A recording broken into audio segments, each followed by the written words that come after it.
চাওক গাইছ, আমাৰ ছাগলীখিনি পথাৰত চৰি আছে এতিয়া। কুকুৰে বহুত আমনি কৰে, সেইটো কাৰণে মই অকণমান দেৰি পথাৰত এনেকৈ ৰখীয়া হ'বলগীয়া হৈছে।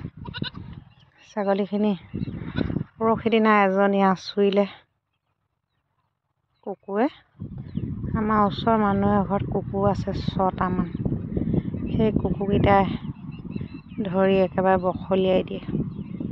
চাওক, ছাগলী অকণমান এফালে আছে আৰু এখিনি কোনফালে গ'ল ধৰিব পৰা নাই। সেইখিনি এতিয়া চাব লাগিব। সেইফালে কুকুৰকেইটাই দৌৰ মাৰি ফুৰিছে দূৰত, বেলেগৰ ছাগলী এখিনি খেদাই ফুৰিছে। চাওকচোন, ইমান ধুনীয়া আমাৰ পিছফালে পথাৰত সেউজীয়া পৰিৱেশ। চাওক গাইছ,